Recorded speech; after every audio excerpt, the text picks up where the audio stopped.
Ako ste poput mene muškarac bez obaveza, dobrodošli u Soy Six i ako vas zanima naslov videa i tata visine.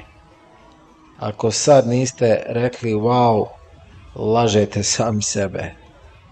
Dakle, Soy Six vam je duljine oko 350 metara i u njoj se nalazi između 90 i 100 kafića.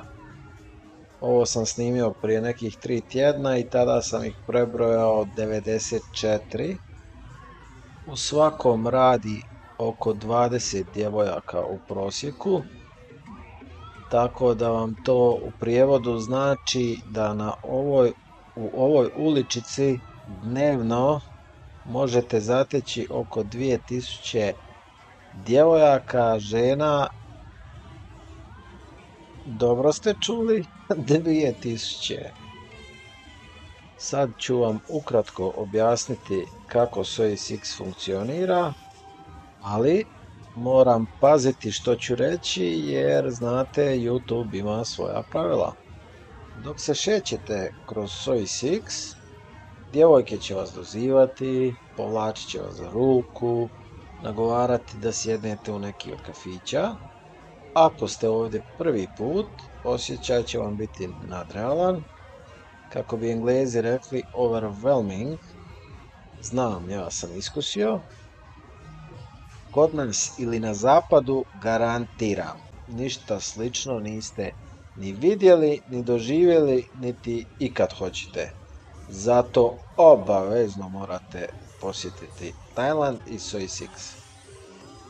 I tako nakon par minuta odlučite se vi za neki od kafića ili vas neka djevojka jednostavno uvuče. Naručite si pivicu, Chang, recimo koju ja pijem, košta oko 90 do 100 bahta, što vam je u prijevodu nekadašnjih 18 do 20 kuna ili današnjih 2,5 do 3 eura. Svaki kafić ima takozvanu mamasan. Ona je šefica svim djevojkama, brine se da dolaze na vrijeme, da ne vise na telefonu i da rade svoj posao. I sad ono što mi se baš ne sviđa, nekad je to bila iznimka, a sad je izgleda postalo pravilo. U većini kafića u kojima sam ove godine sjeo, čim sjednem, a to vidim i na primjerima bilo koga drugoga, mama san uzme zvono, stane ispred, zazvoni i sve djevojke onda uđu unutra, postroje se ispred mene i onda me pita kojoj želim platiti piće da mi pravi društvo. Ono što morate znati je da sve ove djevojke žene imaju postotak od prodanih pića i to im je glavna motivacija. Nekad je to bilo oko 50 bahta po piću. U zadnje vrijeme čuo sam od više vlasnika i od samih djevojaka da sad imaju i limit, moraju prodati oko 200 pića mjesečno da bi dobile punu plaću, poslije toga idu i bonusi. Nisam sad ulazio u detalje koliko točno zarade, ali jasno je, što više pića prodaju, to im je bolje. Sad se zamislite u toj situaciji, sjedite u kafiću, Chang u ruci, ispred vas 20 djevojaka i svi čekaju da odaberete. Nije baš opuštajuće, zar ne? Ovako, moj savjet, kao neko ko je to već prošao nebrojeno puta, ne morate vi nikome platiti piće, samo odmaknete rukom, ne, thank you, I just want to have a beer, uživate u atmosferi. Mama san će vjerojatno kolutat očima i promrmljat nešto tipa Cheap Charlie, to vam je recimo izraz za škrticu, a djevojke će se razići i možete nastaviti mirno piti svoje pivo, neće vas niko istjerati. Ako pak odlučite da želite društvo, a budimo iskreni, većina na kraju to poželi, djevojci ćete platiti piće koje košta između 160 i 200 bahta, a to vam je sad oko 5 eura. Sve ostalo budući da je ovo YouTube, ne mogu vam baš objašnjavati, ali sve te informacije lako ćete naći, internet je pun foruma o tome, pa sretno s istraživanjem. Postoje i neki izrazi koje ćete često čuti u razgovoru, ali neću ih previše objašnjavati, čisto da znate o čemu se radi. Bar fine je izraz za situaciju kad djevojka napušta bar prije kraja smjene uz dogovor s vlasnikom. Short time i long time su izrazi koje ćete čuti kasnije, ali nisu tema za ovaj kanal. Dovoljno je znati da se odnosi na trajanje nečijeg slobodnog vremena.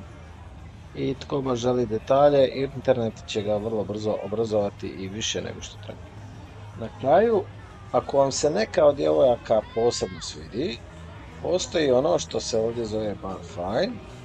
To je dogovor s barom i plaća se zato što bar gubi svoju zaposlenicu na neko vrijeme. Pa se taj iznos zapravo smatra nadoknadom. Ljudi to obično naprave kad žele s nekim provesti više vremena, otići na večeru, popit piće, da vam pokaže grad. Da vam bude jasnije, zamislite da ste u Zagrebu, u nekom lokalu, poznate hostesu i poželite je izvesti van, ali ona radi. Postoji opcija da platite vlasniku naknadu kako bi mogla uzeti slobodno i provesti vrijeme s vama. To vam je princip bar fine u Pattaya. Što se dogodi poslije, to je već privatna stvar i to nije tema za ovaj kanal, ali kao što smo rekli, internet je pun informacija na ovu temu, a sretno s istraživanjem. To bi bilo to za danas. Uskoro ću uploadati još puno videa o Tajlandu, bio sam tamo prije 3 tjedna, a upravo sam kupio i kartu za 17. siječnja, idem opet na 2 tjedna. Ako vam se sviđa ovakav sadržaj, pretplatite se na kanal, bit će još dosta snimki iz Bangkoka i Pattaye, ali i priča iz mog života u Nizozemskoj, gdje živim i radim. Taj život mi između ostalog omogućuje da si mogu priuštiti putovanja u Aziji nekoliko puta godišnje, tako da ako vas zanima stvarni život i ovdje i tamo, vidimo se uskoro.